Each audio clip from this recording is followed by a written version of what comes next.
Welcome to the next meetup organized jointly by quantum computing groups from Washington, Toronto, and Warsaw.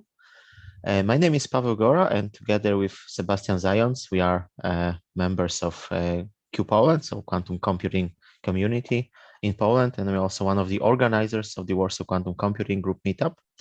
And today we have a great pleasure to host two fantastic speakers from the Classiq company, Yuval Boger and Erik Garcell. And today they will tell us about optimized and hardware-aware solutions to quantum problems, why they are important and how to create them. So as you can see, this meeting is recorded and there is also live streaming on YouTube. If you have any questions, feel free to ask your questions on our chat and we can just try to interrupt and ask your questions if they're urgent and connected to the slides. For more general questions, I believe it would be better to wait until the Q&A session at the end. So Yuval will start, so maybe we can also do a quick Q&A session after Yuval's talk. And before we start, we would also like to announce our next meetups. So in August, there will be a talk given by Abhinandan Pal about Quivi, a quantum programming language. And later in August, there will be a talk towards a quantum space internet. And we would also like to thank all our partners and sponsors, Quantum AI Foundation, Association Quantum, Orion XNet, artistqb.net, Q Poland, Cambridge Quantum, Quantum Computing India, and Entangled Positions. So now I will stop sharing my slides, my screen. And Yuval, Erik, so first of all, thank you for accepting our invitation and thanks for being with us here. We are looking forward to your presentation. So if you are ready, the Zoom is yours and you can start sharing your slides. Thank you very much, Paweł, and it's great to be here again in DC, though virtually. My name is Yuval. I'm Chief Marketing Officer for Classiq, and I have the pleasure of having my colleague, Dr. Erik Garcell, with me. He also works in the marketing department. Hey, Erik. Hi, everybody. And today we'll talk about optimized and hardware-aware quantum solutions, why they are important and how to create them. Just a couple of words about Classiq, the company that I work for. Classiq was founded in 2020, so 2 years ago. We've raised about $51 million to date. I think I was last year in the meetup about 6 months ago, and at that time we were only in the, $15 or $20 million. So 33 and then a little bit more came in since. We have a world-class team of more than 40 quantum engineers and scientists, headquartered in Tel Aviv, but offices in the US and Europe and soon in other places. Many patents related to quantum computing, and we're thrilled to be working with many customers, both in academia and in industry. So here's what we're going to talk about today.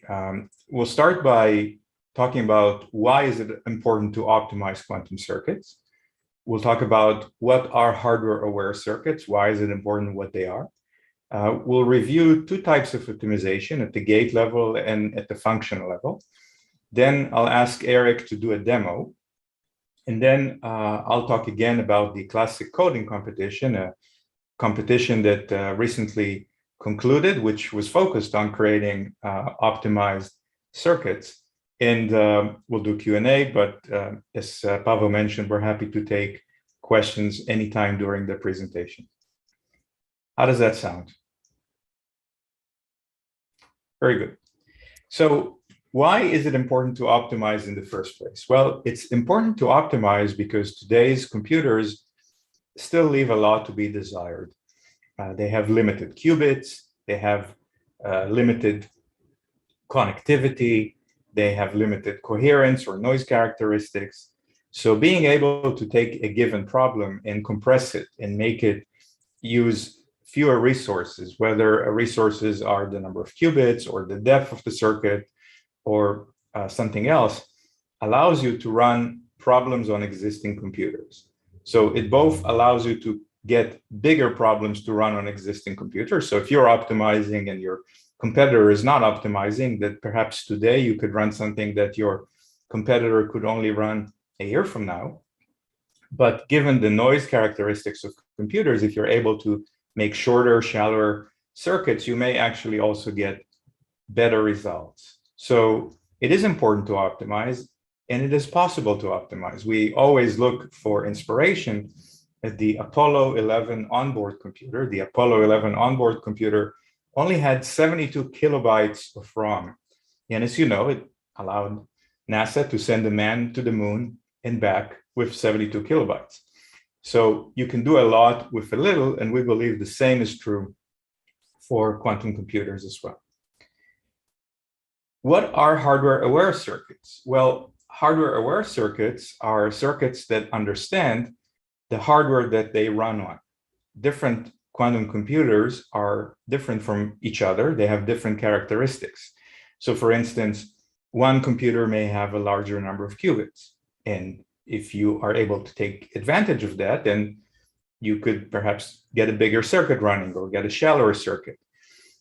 Not all computers have the same qubit connectivity. Some computers have fully connected qubits. You could have interactions between any two qubits. The others have a certain set of connectivity. So you need to take that into account. Some computers like Honeywell's have mid-circuit measurements. Maybe that's something that you could use in the program. Different computers might have different gate sets. So even if you're compiling the program to a certain set of quantum gates, if you know the native gate set, you could save on the gate count, because if you're not using a native gate, that somewhere along the line, that non-native gate will have to be translated into a set of native gates for that particular hardware. And then, of course, the noise model. Is it better to have a longer circuit or a shallower circuit? Maybe not all qubits have the same noise characteristics. Maybe you have a 20 qubit machine where 16 qubits are quieter and 4 are noisier. So maybe it's better to use the 16 with a longer circuit than use all 20 with a shallower one. So basically, understanding the hardware characteristics is also an important stage in optimizing the circuit. So moving on, we can talk about two types of optimization. The first one is gate level optimization, and the second one is functional level optimization. So gate level optimization basically says, I know the list of gates, I have sort of, say, the CASM code that you want to deploy, and then I could try to optimize that. This is the work that's often done by compilers and transpilers. And there are even specialized tools to do that. For instance, Quantinuum Ticket, Cambridge Quantum Computing Ticket, does gate level optimization. We'll see a couple of examples, but for instance, you could say, I know the connectivity, and so it's better that these two qubits are next to each other, and therefore I'm going to sort of rejigger, swap qubits even sort of at the source level to get them closer to each other, because these two qubits have a lot of operations they need to do. So for instance, a trivial example would be to take two consecutive Hadamard gates and say, well, they are essentially equivalent to the identity gate. So if a transpiler or an optimizer sees two Hadamard gates, they can say, oh, we don't need those. We can get rid of that. Another example, the circuit on the left, you see a bunch of C-naughts and NOT gates and so on, was automatically optimized at the gate level to the circuit on the right. They're functionally equivalent, but obviously better. They use fewer resources, and you could get either better performance or be able to run them on smaller computers. So here are examples of sort of gate level optimizations. The problem with gate level optimizations is that you're sort of missing the big picture. You're not sure what the designer wanted to do in the circuit, and perhaps there are other things that you could do if you understood that. Well, in that case, that's where we get into functional level optimization. To understand functional level optimization, first, let's take an example to see what is functional coding, what is functional programming. So here's an example of a short code snippet. This is from a Classiq software that defines two functional blocks. So here's what you see here. On the top 3 lines, you see what we call the constraints. The constraints tell our system, what should you know about the hardware? In this case, we're only giving simple constraints. We say the max width is 20, meaning we want to implement that on a machine that has no more than 20 qubits. And then the max depth, we want to limit the circuit depth to 100 gates in this case. And here you see in the functional model, you see 2 functional blocks. The first one is the state preparation. So it's basically, it's not saying how you're doing this. It's saying, well, I want to initialize 3 qubits so that they will have these 8 probability mass function values. And I want to do it with a certain level of accuracy. And whatever you do, call that functional block, the output of that functional block, call it SP out. And then the next functional block is a QFT block. So say, okay, I initialize something. Now I want to do a quantum Fourier transform on it. And here I'm saying I want to use no more than 3 qubits. And the input to this block is the output to the previous block. So this is about what you want to accomplish. Here are the functional blocks, but not the gate level implementation. And I think as one of the Classiq executives said not too long ago, that it is self-evident, it's obvious that optimizing at higher levels is mathematically superior, is better than optimizing at lower levels, because you can still do all the lower level optimization, but you open a whole batch of opportunity when optimizing at a higher level. So I'd like to give a couple of examples of what higher level optimization, optimizing at the functional model would be. So for instance, the first one that we could look at is just different implementation of functional blocks. So for instance, let's assume that our algorithm calls to add together the value of 2 quantum registers. Well, how do you implement an adder? Maybe there are multiple implementations. So for instance, you could say I'm using a QFT adder. That's one way. But I can also do a ripple adder. And one may be better than the other, depending on everything else that's going on in the system. So a programmer that is aware of that could explore QFT adder versus ripple adder. Then you can say, okay, if I have more qubits, maybe I could use more of them and I could get a better result. So how many qubits do I use? Do I use 3? Do I use 7? Do I use 20?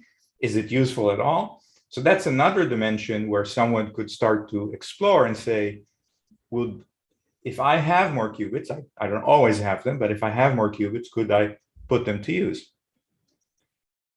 Then there's the question of qubit reuse. So if you used an auxiliary qubit for some function, you could uncompute it and use it elsewhere. Which qubits are worth uncomputing and which qubits are better just left alone? What is the order of operations? For instance, just think of a mathematical example like a squared minus b squared. Well, mathematically, a squared minus b squared is equal to a plus b times a minus b. So you could even take that example and say, okay, I could take a and square it, and I could take b and square it, and I could subtract one from the other. But I could also say, no, I'll take a plus b and then a minus b and do it differently. Or maybe for some reason, squaring b before squaring a is advantageous because b maybe has a wider register, so it needs more qubits. So the order of operations could work. And then, as you saw in the previous example, changing the accuracy level is also important. In the quantum coding competition, in the Classiq coding competition, we had an example where we asked participants to put together a log normal distribution. A log normal distribution is used in many finance models such as Black-Scholes. And so you could say, well, maybe I could save some qubits or I could save some depth if I reduce the accuracy. So you've got this sort of multi-dimensional problem of you have more opportunity to improve the circuit. So just to put these examples into sort of pictures, let's assume that we have a function. Each of these rectangles is the same function, and that function has 2 inputs and 2 outputs and 1 auxiliary qubit. So if I had 9 qubits and I needed to run this function 3 times, I could just do it in parallel. So the first block takes 2 input qubits, 0 and 1, and then does that, and the second one, and the third one. If I don't have 9 qubits, if I have 8 qubits, then I could say, oh,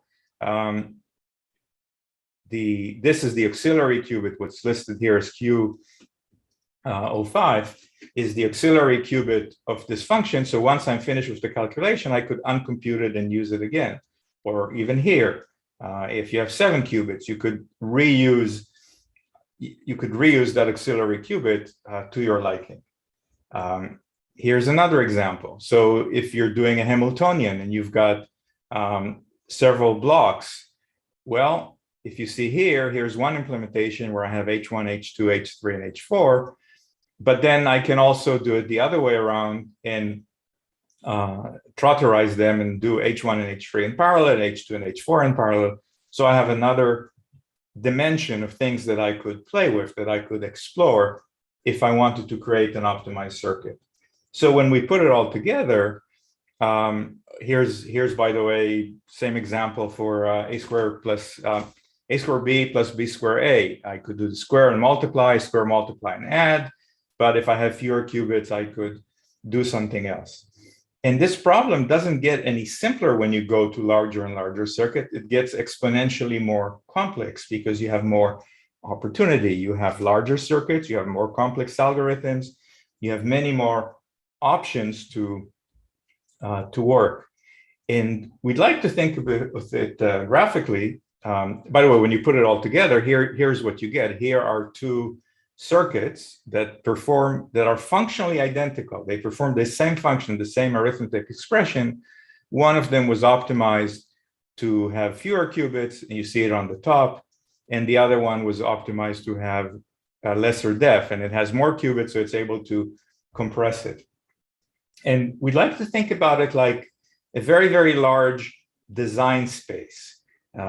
Because you could trotterize and you could do auxiliary qubits and you could do order of operations and you can change the accuracy.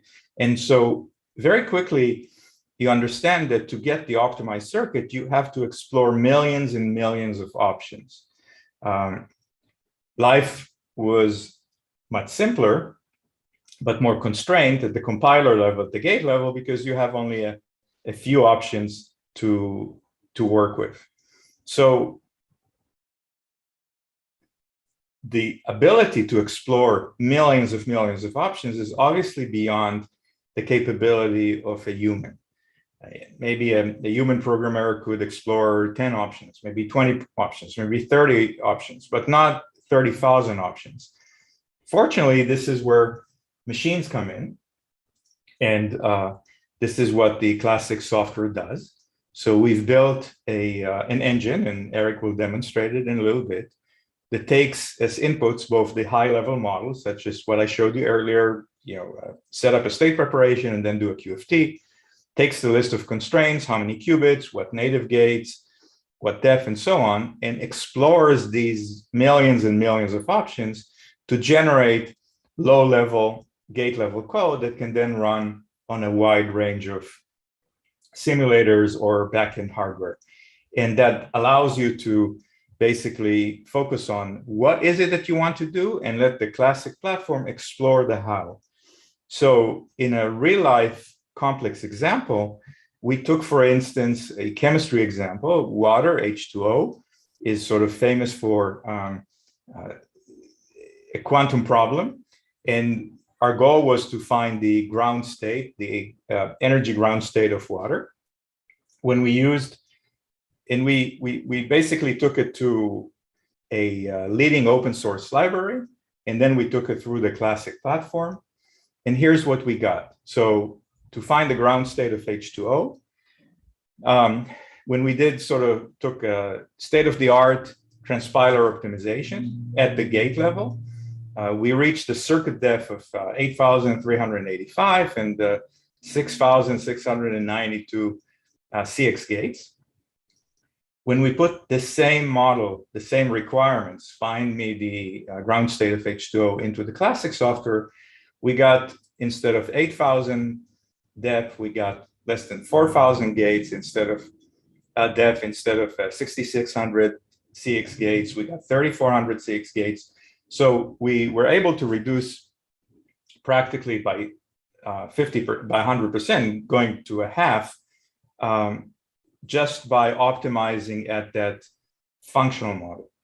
We, by the way, took the outputs of both the open source transpiler as well as the Classiq model, ran it through a simulator, and we got identical results. So these are circuits that are functionally identical, except one is twice as small as the other. And again, going back to where we started, the fact that you can take a problem and compress it into half the size in this case means that either you can run it on a computer earlier than someone that doesn't have it, or you can run a bigger problem today, or just get better results because you've compressed the problem and you're using fewer quantum resources.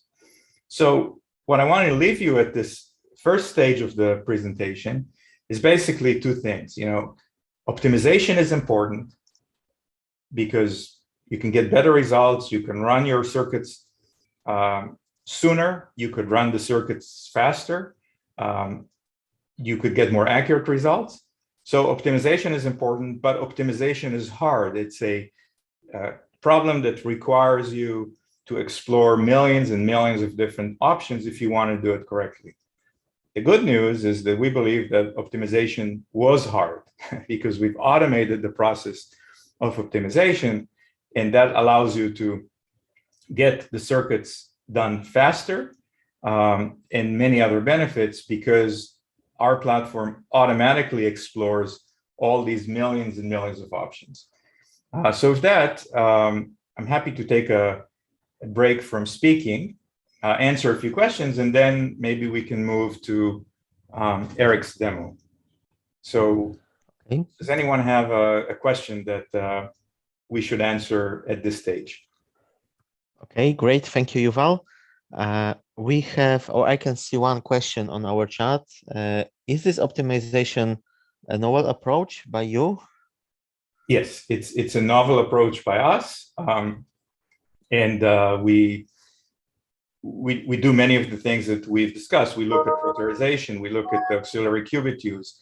And by the way, when we optimize, we allow you to select what are you optimizing it for. I always like the example to give of a car. When a car manufacturer builds a car, there's not one car that is good for everyone.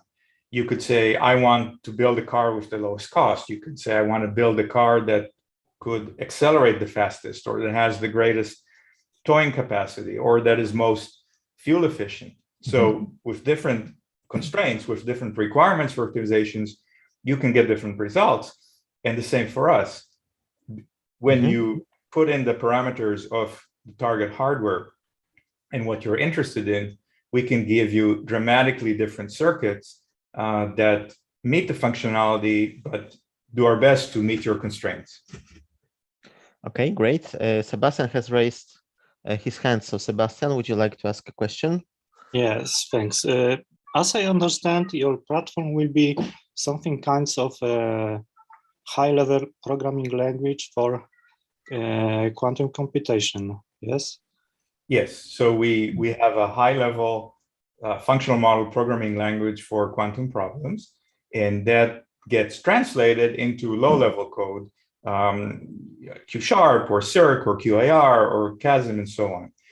And we believe that working at a high level is critical. Just like today, when you are creating a website, you're no longer writing raw HTML code. You're working maybe with WordPress or with Wix or something else. Just like when you want to do complex matrix calculations, maybe you work with R or MATLAB and no longer write C libraries to do it on your own.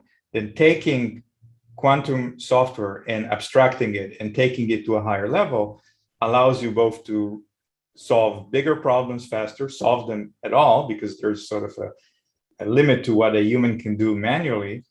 And it also, as Erik will show, it also allows you to have people who perhaps do not have a PhD from MIT in quantum physics to be very serious contributors to the quantum efforts. Yeah, this is very, very, I think, important to take this kinds of platform as we use today languages like Python and other. And you show that this YAML configuration that you can put information about what kind of kinds of operation you want. Is possible get something more than just simple DAG, like DAG, because it's kinds of pipeline you produce. It is possible get a second operation by not as you show in configuration, but with some if-else statements? Well, that depends on the hardware. I mean, how do you implement an if statement on a quantum computer? So one way, of course, is to run a hybrid algorithm that runs a piece on quantum, and then the classical computer decides what to do next. The other is to do some kind of mid-circuit measurement, and maybe there are other ways. So we can't do any better than what the computer ultimately can do, but I think we make it much faster, much more compact, and much easier to create. Okay, thanks. Because there are more questions. How? Okay. Yes, indeed, there are more questions on our chat. So there is a question. I can see that Amara has raised his hand, but let me first ask a question from Kianosh. It's a question whether we can do this optimization with CUDA and GPU programming in the form of parallel processing. Well, I think it's different kind of optimization, because what CUDA allows you to do is take a problem, say an image processing or a machine learning problem, and express it in the format of sort of local scripts that would run on each of the CUDA processors, and then bring them together. I think there's a different set of optimizations that's possible for quantum. Having said that, we do have a partnership at Classiq. We do have a partnership with NVIDIA that allows you to generate a circuit using Classiq and then run it on their high-end simulators that they introduced not too long ago, that do leverage the power of GPUs to be able to run simulations that are beyond what you could run on a regular classical computer. Okay, great. So Amara, you have raised your hand, so please ask your question. Yeah, I would like to know, so what you presented has the feeling so much of like regular quantum compilers, and I'd like to know what is it doing above and beyond like having a compiler transpiler. Like usually like in Qiskit or Ticket, I have a circuit and I'd like to reduce the depth. I usually have a fixed number of qubits I'm working with. So how is this Classiq synthesis engine different from a regular quantum compiler? Because a regular quantum compiler does not look at multiple implementations, does not look at uncompute strategies, does not take into account the set of constraints that you're trying to meet, and so on. And that's one of the reasons that, and we'll see some more examples in the competition, that's one of the reasons why the Classiq platform is able to generate circuits that are much more efficient and much more compact than what a Qiskit, in your example, or other frameworks can generate. We just look at a completely different set of opportunities for optimization. Okay. Amara, has it answered your question? Okay, good. Thanks.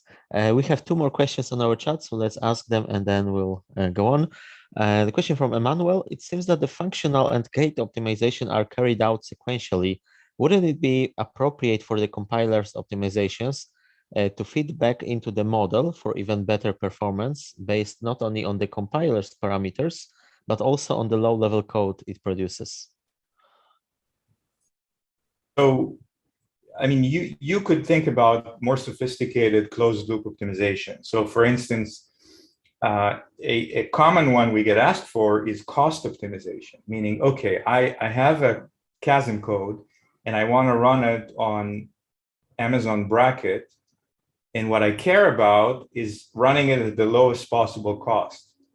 So here's an opportunity where you can say, if we generate the hypothesis, we price it on bracket and then take that and do something else, then we might be able to find lowest possible cost. So I think, so for sure, there are opportunities for closed loop optimization beyond things that we already know about gates and noise model and connectivity and so on and so on. Okay, great. And the last question for now from Bradley. So it's a follow-up question regarding the discussion about being high-level platform or high-level language. Are you aiming to be the Python for quantum computing or more mid-level like C#, Java? I would say Python. If I had to choose between the two, I would say that we aim to be the Python of quantum computing. You could also, some people have also said that we are the MATLAB of quantum computing because you have high-level functional models, and then as you'll see, you'll be able to also add your own functional models on top of the existing engine. So yes, but Python usually comes up as an example. Absolutely. Okay, great. I don't see more questions on our chat, and Sebastian also told me that there are no more questions on YouTube chat. So I think we can proceed. So now there is one more question from Saptarshi. How much of programming skills are required or will be required? So maybe you can just answer this one as well, and then we'll proceed. Yeah, that's a fantastic question. And it's a fantastic question because it's a huge problem. Because when organizations think about they need to be quantum ready, they need to explore quantum, they are faced with talent shortage. There are just not enough PhDs and not enough training programs to meet the demand for quantum information science PhDs. And it's not just that, it's that even the quantum information science PhDs may understand quantum very well, but they may not understand the business problems well, because it's very, if quantum information scientists are rare, then try finding someone who also understands financial option pricing or supply chain optimization or chemistry. And so our software tries to abstract a lot of that. So you could be a financial analyst and know quantum at a base level, but not necessarily at a super expert level, and still generate quantum circuits that are better than a quantum expert that's using alternative tools. And that, besides making it faster, it opens quantum to a much broader range of people. It makes it much easier to upskill classical programmers to become quantum programmers, and it's much easier to get started with quantum this way. Okay, great, fantastic. All right, so now I don't see more questions, so let's go on to the next part. And so, I believe that now will be Erik, right? Absolutely. So Erik will demonstrate the software, and then I'll go back and talk a little bit about in optimizing competition that we ran a couple of weeks ago and what the results look like. So, oh, great, fantastic. Go ahead. Absolutely. Yeah, so I'll be going through quite a few of the examples that Yuval was showing in the last presentation there, and showing how powerful and easy it is to use the Classiq platform to do the definition of quantum circuits and the optimization at this functional level. So let me share my screen. All right.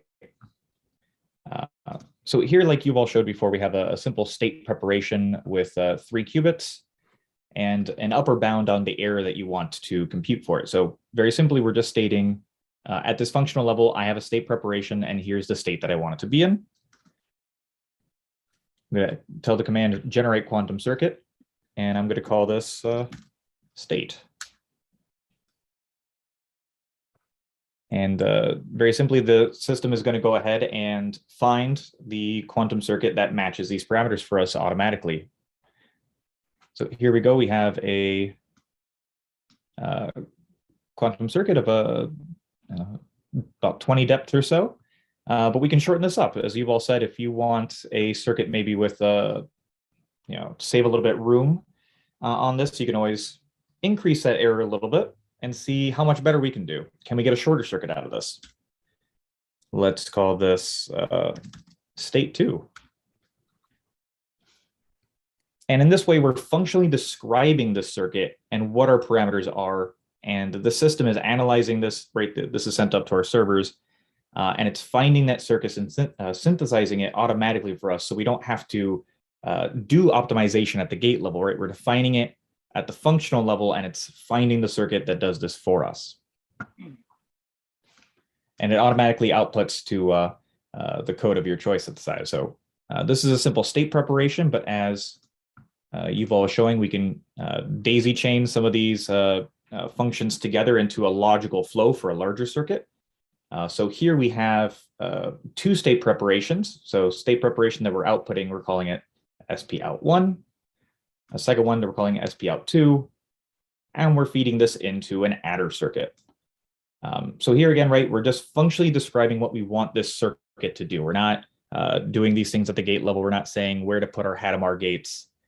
And what we're telling it at the top here is that we want this circuit to have a maximum depth of 100 and to not use more than 20 qubits. And at the bottom, I'm saying my preferences, I want this to be output in Q sharp. And we can output to CASM, Q sharp, ion Q, circ, and others. So let's go ahead and generate this. I'm going to call it add. And again, it's sent up to our servers, and it's going to automatically synthesize and find for us in this, giant design space that no single human could analyze, the millions of possibilities, and find an optimized circuit for us that does this. All right, so it's giving us a circuit with 9 qubits in here. Here's our Q sharp code. So in 48 lines of code, I generated about 370 lines of Q sharp code, just that easily. But let's see how much better we can do. Like you've all said, right? When you're buying a car, you can buy a car that is the cheapest or that has the highest acceleration. So you can choose what you want to optimize around. And in this case, I want to say, how many qubits or how few qubits can I use? So I'm going to take out that max width and instead tell the system to find a circuit that optimizes the width or the number of qubits that we're going to be using the circuit, but still matches our other parameters, right? Still has the same logical flow, still does the same functional output that we want, and matches this depth of 100. So I'm going to generate this. I'm going to call it add op. And now it's going through that huge design space and finding that circuit with the minimum number of qubits used while still meeting that maximum depth requirement. This shit is amazing. This is it. And here we go. So we went from, it was about 9 qubits before to 7 qubits. We can see, right, so you reusing these ancillary qubits, qubit 4 here, and the last one here, the 7th qubit, and feeding that into each other.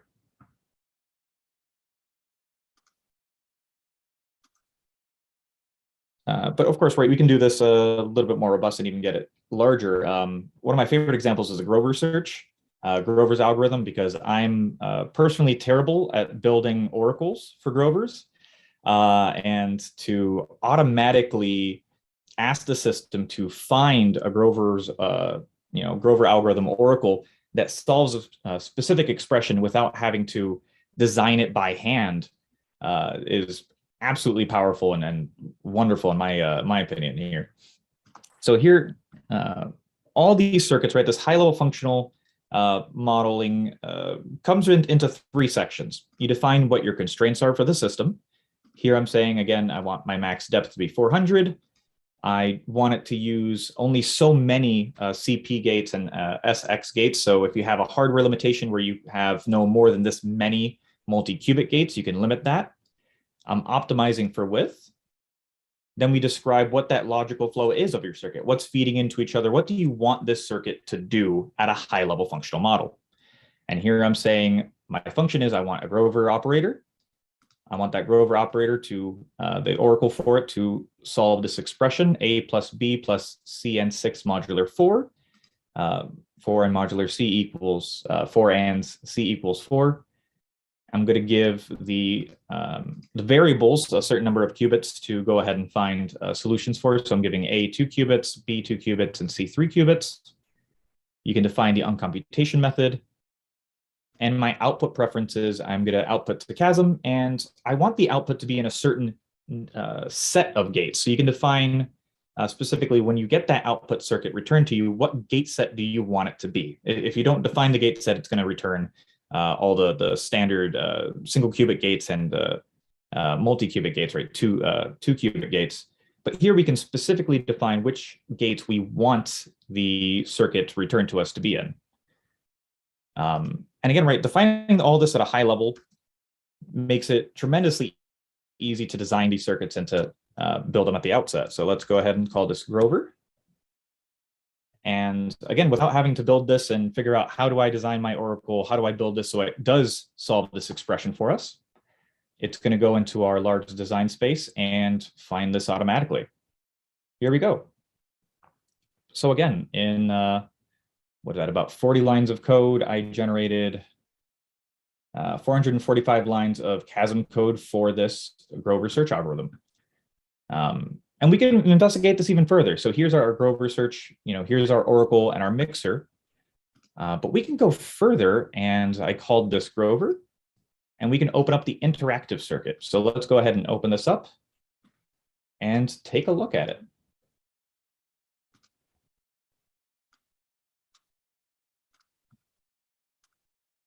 So again, here's our oracle, here's our mixer.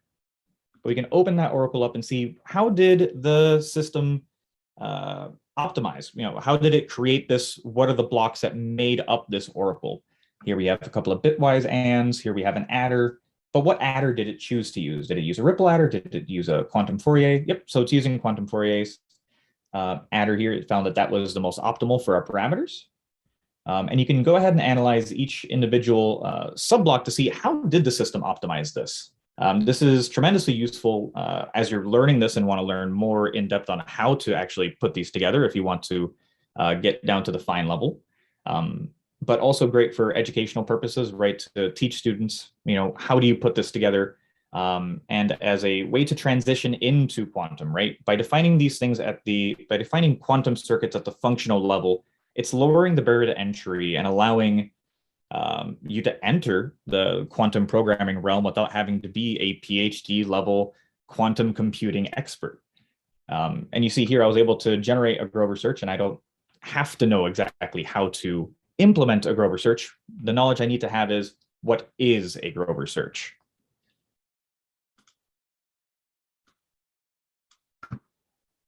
And as you've all described previously, we can also generate or run these computed circuits. So I'm going to go into my execution file here, where I'm saying, here are my preferences. I want to use IBM's quantum simulator, and I'm going to generate and run the quantum circuit we just created. So I went from, I'm going to go ahead and say execute generated quantum circuit. It's going to say find that file that we just used. So I put that in Classiq, Grover. I'm going to open that up. It's giving me an output. I'm going to call it Grover solve. And let's see what it comes out with. All right, so it's saying here's a solution for this. So C equals 6, A equals 2, B equals 0. But let's go ahead and see if this is accurate. So let me open up a terminal here and check the system. So I'm going to say, go into Python here. I'm going to say C equals 6, A equals 2, B equals 0. Let's go back to that Grover and copy the expression and see if this is a valid solution. It ran on the simulator. This is what we got returned, but is it valid? Perfect. So it comes out to 4. So this is a valid solution. We just generated a Grover search, ran it on a quantum simulator, and validated it in a couple of minutes. And that's tremendous. If you've done Grover searches by hand, this is not a trivial task to go ahead and go through. So to speed this up and to be able to describe things at this functional level really is going to allow us to, as a community, build larger circuits and solve real life problems, because real problems aren't solved using small circuits, right? Real problems are going to require very large, complex circuits with multiple components. And describing this at the functional level is what's going to allow us as a community to leverage and create these programs to actually get business value out of quantum machines. And again, right, we can go into this Grover search and we can investigate it further. And we can see how would this be implemented on actual hardware. So we also have, beyond this in the interactive circuit that you can go ahead and view, we have an analyzer tool that'll show you what the qubit connectivity is and how that'll get transpiled to certain hardware. So let me pull that up. I have to switch the screen I'm sharing. All right, hopefully that went up fine. So here we can see what that circuit, the quantum circuit connectivity is. So here, each of the nodes corresponds to a qubit, where the node color represents the number of connections that this qubit has. And the edges between the nodes represents the strength of that connection, where the thicker it is, the more connections there are between the qubits, and then how it gets implemented on certain hardware. I chose IBM's Quantum Rochester machine because I'm based in Rochester, New York. So this is showing how the analyzer is compiling this circuit to this specific hardware and allowing you to understand that hardware's topology and which physical qubits this circuit will run on. And again, we have a couple of visualization tools in the bottom here. A circuit heat map, which is analogous to classic chip design heat maps, if you've seen those. Here we can see that our single qubit gates are in this kind of pinkish color in this circuit map, and this purple color are multi-qubit gates. And we have a gate count histogram, so we can understand which qubits are carrying a heavier or a lighter load. We can see that qubits 0 through 7 here are using both single and multi-qubit gates, but qubits 8 through 23 are only using multi-qubit gates, and far fewer gates in total. So you can go ahead and see if you have a specific gate fidelity. If you know that, particularly qubit 8 might be problematic for you on a certain hardware, you can avoid that and program around it. So that's both the functional design, but also the hardware awareness. You can define the gate set that you want this circuit built in. You can optimize at this higher level functional model by saying how much error are you okay with having the system. How many qubits do you want the system to have, and do you want to optimize for depth or qubit count? And being able to do this allows the system to then decide which building blocks should we put together to get you an optimized circuit. Instead of doing this at the gate level, it allows the system to say, just as you've all described before, I'm going to use a quantum Fourier adder as opposed to a ripple adder, because that's optimal and will be a shorter circuit for you overall, because that matches your requirements. And if you were doing this just at the assembly language, right, if you're doing this at the gate level, you can optimize, qubit by qubit, but these systems, these transpilers aren't going to pick the functional blocks that are optimal for you. And that's really the power of describing this at this higher level functional model. Anything else you think we should add on here, Yuval? Thank you, Erik. That was great. Let me show something, and then so one thing that I think we're interested in, you showed the Visual Studio implementation. Yes. I think we also have a Python implementation, but I wanted to, if I can share. Absolutely, Erik. Let's see. Can you see my screen? Yep. Perfect. So this is our documentation page. Anyone can access it. It's at the docs.classiq.io, and this could give you both a sense of the functions and many other things. So, for instance, just going into the user guide, we have go into the built-in functions for a second. Just 1 second. So you can see that we implement, standard gates, multiple control gates, rotations, entanglers, so you can control the level of entanglement, a whole bunch of arithmetic functions from OR, AND, comparators, addition, and so on. And then we have packages for combinatorial optimization. So you could do, for instance, asset allocation optimization, and run optimization functions this way, create circuits that implement optimization functions, Grover search, a whole range of application suites for credit risk analysis, finance, chemistry, QSVM for machine learning. But one interesting thing that's happening is, even though these are a rich set of functions, we also allow you to build your own functions. So if you have a better implementation, or you have a problem that we didn't solve for you, but you wanted to create your own function, you could do that. And then your function gets put together in this big bucket of optimization options together with everything else that we do.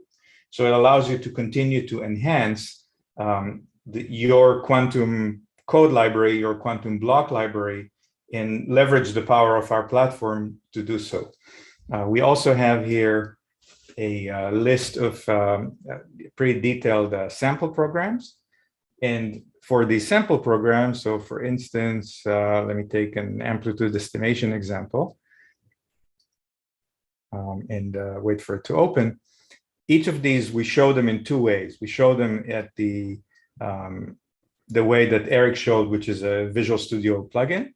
But we also have a Python library that implements the exact same functionality, but allows you to use Python and then other Python libraries that you might want, whether it's for graphing or IO or anything else.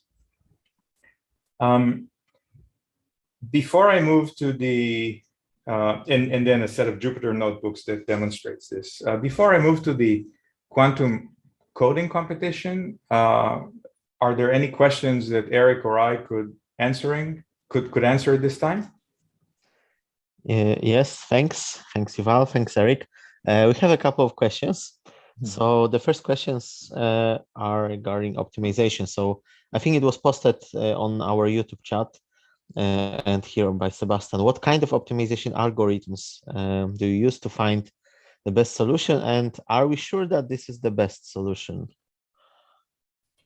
Well, one of the things about quantum is that it can explore multiple solutions at the same time, right? And the depends how many times you run it and other things.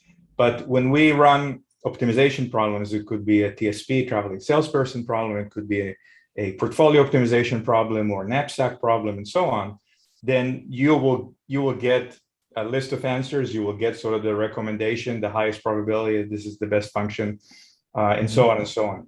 On our YouTube channel, there's a whole 30-minute or 45-minute optimization webinar that we showed that goes in detail into some of the optimization capabilities and shows a couple of demos, probably beyond what we could do in the context of this meetup. Okay, good. The next question was posted by Itamar. I think it was related to the presentation of the Grover algorithm. Can you do similarly for Shor's algorithm? The short answer is yes. We don't have it published on our documentation yet, but yes, we could do Shor's algorithm as well. You only need a computer, a large enough computer to run it to get useful results, but yes. Okay. There was also a question. If I may, yes, go on. Yes, please. Expand here. So it looks like this wonderful strategy can be useful for difficult problems in mathematics that sometimes you don't get even the good meaning of a theorem, or let alone conjecture, but in your pragmatic, practical way that you demonstrated and you answer yes on the short question, I still have to send you maybe some examples or work on it, but I'm very tempted to give you a strong handshake all this. All power. Very good. I A appreciate strong it. handshake should go to the developers because they're developing amazing things on the back end. What was the last word, Erik? Oh, the handshake should go to developers because they're the ones putting in the time and effort and making all of this possible. Cool. But thank you for a Okay. very clear presentation too. Well, it's not over yet. There's Yes. more, right? Yeah. Okay. So there are some more questions. Yeah. Can we ask more questions now? Please. Mhm. Okay. Yes. So there was a question posted by Amara. Is the software doing something beyond reversible logical synthesis, like producing a quantum circuit for a specified classical function? But there were some follow-up discussions by Amara and Sebastian. So Amara, maybe you can also unmute yourself and clarify if you have some specific ideas. Oh yes, so I was just trying to digest your comments you're making about high level programming. And I would say in quantum computing, we don't have a high level programming yet. I mean, there's sort of programs that try to do that, like, Twister or a Clipper, where you try to come up with a high level programming language. So maybe using it in a different way. So in what sense are you doing? So I can see at the moment, there is kind of a compilation part where you optimize over the connectivity of a device and gate counts. I would consider that to be still like a low level optimizations. And then there's this part where you have a classical function that you can specify, and you're doing some kind of reversible logic synthesis to produce a reversible quantum circuit that you can then optimize over again for the hardware. So in what sense am I doing some kind of higher level optimization? Like, is it that there are like some kind of subroutines, like let's say there's some kind of problem I want to solve. I don't know, there's some kind of, like, what problem am I solving that then Classiq is doing high level programming over? Sure. So we see two kinds of, and I hope I understand the question. And so let me try to answer the question that I understood. And if not, please, we can continue this. We have two kinds of users. So the first kind of user wants to explore using quantum computing to solve particular business problems. And a business problem could be an optimization problem, or it could be a chemistry problem to find the ground state of a molecule, or it could be a finance problem to find a portfolio optimization or value at risk or option pricing or credit risk analysis and so on and so on. And for those, we have these application libraries where you say, okay, I want to calculate value at risk for this distribution, and I don't need to know quantum. I just put in the constraints and the parameters of the financial function and let Classiq do the rest. And then there are others, the second kind of users, that say, we want to develop a quantum algorithm. We want to explore what happens when we take a QFT and then we put the results into a multiplier, and then we use a Grover search to do XYZ. And of course, I'm just making this up on the fly. And our system allows them to explore very quickly multiple options of doing that. What do you do first? What happens when you have more qubits? For instance, what accuracy or what kind of, how many assets could you optimize if you had a 1,000 qubit machine? How do you do that today? Well, today you can put in Classiq and say, generate a circuit. And if the circuit comes out to be 1,000 qubits, then great. You know, you need a 1,000 qubit machine to run what you're looking for. Now, if 1,000 qubits is too much, you say, maybe I reduce the accuracy. Maybe I reduce the number of assets. Maybe I change the algorithm, and so on and so on. One of the things you'll see with, not trying to pick on any one particular library, but if you go to another library and say, I want to do option pricing, you will get a circuit. For us, we offer you a range of circuits because the right circuit depends on the accuracy, the number of qubits, the depth, the gates, the connectivity, and so on and so on. And therefore, we will be able to generate, we believe, circuits that are much more optimized and therefore you can run them today as opposed to in a couple of years and make the most out of your computer. So that's the kind of high-level functional model. That's what high-level functional modeling allows you to do. And there's another example with a multi-control Toffoli gate that I'll get in a second when we talk about the computation. I think it will also illustrate the difference between hard-coded libraries that give you one circuit and then the ability to look at very many alternatives. Okay, I was confusing two different things then. I see what you're doing. Okay. Very good. Thank you. Good, thanks. Can we ask the next questions? We have a few more on our chat. Please. Okay, good. There's probably more general question. Would you all consider collaboration with quantum NLP startups, or I believe in general with startups? In general, we love collaborations, right? Because we are very, very good at what we do, but then there are other things that we don't do. That's why we collaborate with hardware vendors. That's why we collaborate with people who have certain expertise, say maybe in chemistry or in machine learning, as you said. So yes, we're very open to collaborations. Okay, great. And the next question from Saptarshi, as this simplifies the module and reduces the number of qubits required, can it be used to solve problems like optimization of a molecule? Yes, I mean, and I think one of the slides we showed earlier demonstrated this, that for, in this case, an H2O molecule, we were able to get the ground state determined in half the number of gates and half the depth. So yes, you could put a set of Pauli strains and generate a circuit, and then depending on how big the circuit ends up and what your available quantum computers, use that to solve chemistry problems. Okay, great. And the last question from Emmanuel, does synthesis engine use quantum algorithms for its own operation? It does not. Okay, good, understandable. All right, I think we can proceed. So I believe there is something else to present, right? Hello, excuse me, sir. If I can interrupt Yes. a little bit, I have just a little additional information that I need. Okay. So good. the problem with let me introduce myself. I'm a PhD student. I'm working with density functional theory, like optimizing molecules and stuff. That's what we do. I'm very fascinated about this. How quantum computing can be the future I believe that in 10 to 20 years, this is probably the most dominating field in the computation field, actually.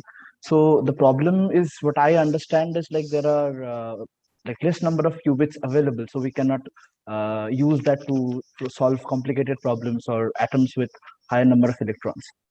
So, like, what sort of things would this software can provide us in solving that thing? If you can just elaborate a little bit. Well, for any given problem, or for most given problems, we believe that we can generate more compact circuits and that allow you to solve the problem that you're looking for sooner. It certainly may be that you feed in a problem and you say, well, for this, I need 1,000 qubits, and there's no 1,000 qubit machine on the market right now. So maybe you have to wait 18 months for that. But without that kind of optimization and high-level functional model, that same problem might end up being 3,000 qubits, which would mean you'd have to wait even longer. So you could get to quantum solutions faster, both because you can generate the circuits much faster. I mean, Erik generated 10 different circuits in a span of 15 minutes, as well as you can run them faster on actual hardware. Thank you so much. Looking forward to work in this, like using the software. I'm very, very intrigued. Thank you. Okay, so there was one more question on our YouTube chat, question from Ian. Can you demonstrate using Shor's algorithm to decrypt a problem with 32-bit encryption? I'd have to check on that. We certainly don't have that demo ready for showing right here on this webinar, but I can check that offline and get back to the questioner. Okay, good, thank you. All right, do we have any more questions? And I don't see more questions on our chat, but maybe someone would like to unmute and ask. And we can certainly take them after this next phase of the slides, if that's helpful. Okay, yeah, that's fine. All right, so yeah, Yuval, Erik, if you have something else to present, please go ahead. Very good. So I wanted to just talk a little bit about the Classiq coding competition, why we started it, what happened, what the results were.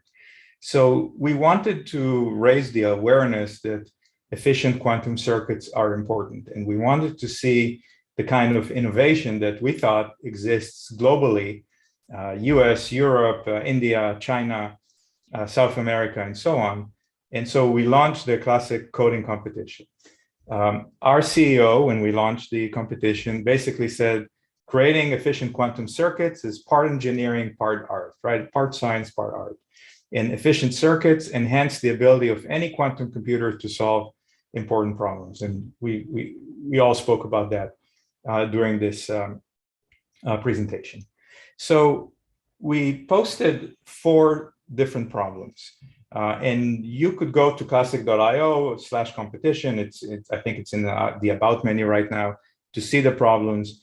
One was a chemistry problem, Hamiltonian exponentiation. The other one was an optimization problem, solving using constraint satisfaction to solve a mathematical puzzle. Finance problem, which was a log normal distribution. And then the 4th one, which is a Toffoli decomposition, and we'll talk about that just in a little bit. And the efficiency goals that what we were asking people to optimize is either minimize the circuit depth or minimize the number of CNUTs, meaning the number of 2-qubit gates that you need, because they are a quote unquote expensive resource. And we put cash prizes behind it. For each of these 4 problems, we distributed 3 prizes, $3,000 for the best solution, $1,500 for the second best, $500 for the third. We also had an innovation category for innovative solutions, and we had a youth category because we believe that we do want to encourage the next generation of quantum scientists. So we put some money aside for contestants that are 18 years old or younger. We got over 300 registrations for the competition. This is, I think, a partial sort of pin drop of where they come from.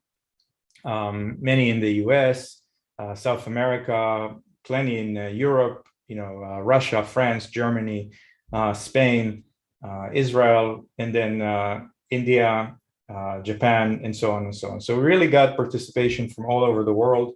The competition ran for about a month. And one problem was a Toffoli decomposition. A Toffoli gate is like a CNOT gate, except that it doesn't have just one control input, it has multiple. So we basically said, your job is to create the most efficient 14 control bit Toffoli gate. So a Toffoli gate that gets controlled by 14 different inputs. And how efficient can you make that? So first, just to give you a sense of the winners, the gold winner was Sashun from Japan. The second one was Nikita from Russia. There was a bronze winner, which is a group from Virginia. And then honorable mentions to people from US, Poland, and another person from Poland. By the way, on August 2nd, we're holding a webinar to show some of these solutions, and we'll actually also have some of the winners describe their approach, talk about the process, and so on and so on. The winner, Soshun, published essentially an article, and you can see how he goes through all the steps that he did to optimize the circuit. The link here, the shortened link underneath classiq.link/ZVR will take you to this solution as well as other solutions for this problem. This is sort of his diagram of the winning circuit. And I just wanted to give you a sense of the distribution of solutions.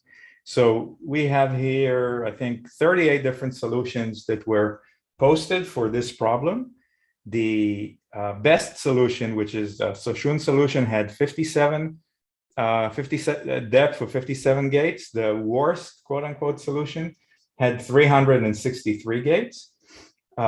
Someone told me, though I haven't verified it, so I may or may not be correct, that if you take IBM Qiskit and put a 14 control Toffoli gate, you get an 800 depth. So you get something that's not as good as what the human contestants created. And everyone took different amounts of time. For some it took a week, for some it took 3 nights, and so on and so on. But you can see that optimization is possible. That there are many different solutions. By the way, if you're curious, last time I checked, and this may get better and better over time, and the automated Classiq solutions, you just put that into the Classiq software and hit go, a few seconds later, you'll get a solution somewhere around here, less than 100 depth. So perhaps right now, not as good as the very, very best human solution, but better than most. And of course, it just takes a few seconds to generate and not, several days or nights and so on. But the Classiq software was not a competitor. We didn't think it was fair. So the Classiq software was not a competitor in this competition, and contestants were forbidden from using the Classiq software. So they use very many different methods, and again, many of them have published how they did it, and some of these are very, very interesting reads. The group that I mentioned earlier, the third place team, actually turned out to be a group of high school students from Thomas Jefferson High School in Virginia. They worked together. I think they had a two-week quantum course in their high school. Their high school teacher told them about the competition. They got excited. They started reading articles, and they came in third place. We were very excited about that young kids have taken an interest in quantum, that they were able to compete successfully with adults. And so we asked them to join us at a trade show in Boston. There was Quantum Tech Boston, where we announced the winners. So here on the 3 people on the right are the winners. They're holding the prize that we gave them on stage. This is me. And I think it was a very happy moment, not certainly happy for these folks, but very happy moment for the participants in the convention and the show, because it gave them optimism that you don't need 15 years of university experience to be very effective at quantum programming if you put your mind to it. So we were very happy with those, and I'm hoping that they continue to be interested in quantum computing and look forward to helping them along their journey. So just to summarize, we believe that optimization is important. We believe that optimization was hard. It's no longer hard because we have Classiq. And the reason Classiq works is that optimizing at higher levels of abstraction is superior to optimizing at lower levels. And that's why we're able to get these fantastic results, and our customers get to enjoy them and get sooner to the benefits of quantum computing. If you want to learn more, you can go to classiq.io. That's also a good way to learn about the competition, to learn about the product, to see some of the videos, and certainly to contact us for any collaboration ideas. So with that, Erik and I are happy to take any additional questions. Great, fantastic. Thank you, Yuval. Thanks, Erik, once again. Thanks for presenting the results and organizing this very interesting competition. So it's great that there are so many participants and so good solutions. All right, do we have any more questions? I don't see more questions on our chat now, but let's just give our participants some time. Maybe someone would like to unmute and ask a question. Please raise your hand. Yeah, I have one. Yes, please go on. And this is relating to very early part of your presentation where you used parallelization. And the question is, can one parallelize like do it twice that operation of parallelization? And the connection, what triggers that question is a problem that I have with some other people about the order of operations. Namely, if I have a computation which is complicated, but one step depends on the previous step result. And that that problem is an open problem, actually. It's not solved, but I have some hunch that what you said could solve this problem, and I'm open to share this with you. So, I mean, I'd be happy to get information from you after the call and send it to our team and see if there's a way for us to help. Yeah, it's a question of like a bottleneck, because if I cannot proceed before you have raised your hand, I have to wait for you. But I don't have time to wait for you, with all due respect. I know it's not personal, but yes, Itamar, I don't know if we want to get into this on this particular webinar, but very happy to receive information from you, details, and then we'll do our best to try and answer your question. Thank you.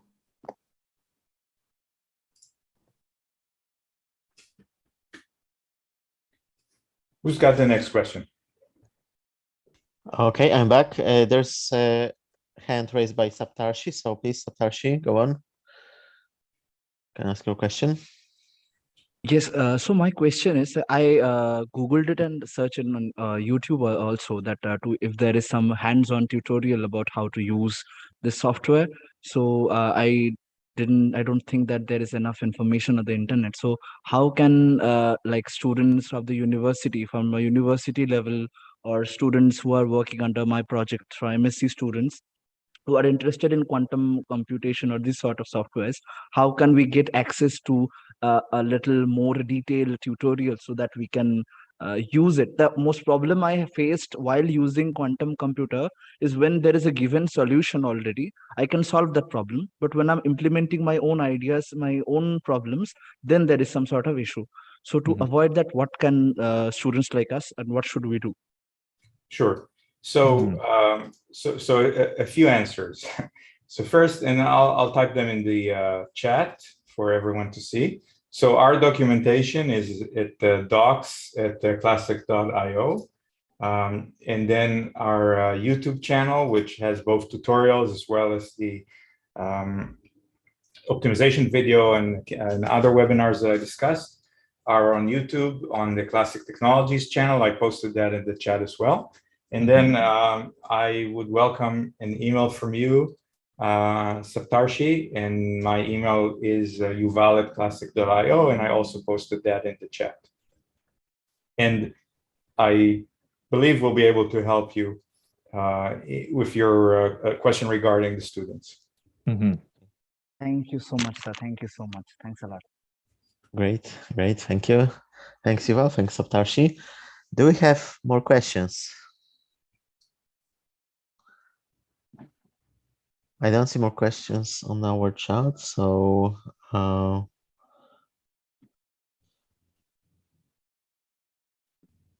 okay, there was just a message from Gendry about his startup related to quantum NLP. So if someone is interested, they can reach him out. But do we have any more questions to Yuval and Erik regarding Classiq? I don't see more questions on our chat. I don't see any raised hands. All right, so it looks there are no more questions for today, but anyway, there were very interesting discussions and many questions from participants, so the talk was very interesting. So Yuval, Erik, thank you once again for a great talk, and we would like to thank all the participants for attending, and we hope to see all of you during our next meetings. The next one will be at the end of July, as we announced. And I think we can stop recording now. Thank you, Pavel, and thanks everyone for participating. It's been a pleasure. Thank you for having us. Great. All right, so the recording is stopped. So I think we can finish. Thank you once again. Thanks, everyone. Thanks, Yuval. Good luck. Thank you. Bye-bye. Yeah, see you next time. Bye-bye. Bye.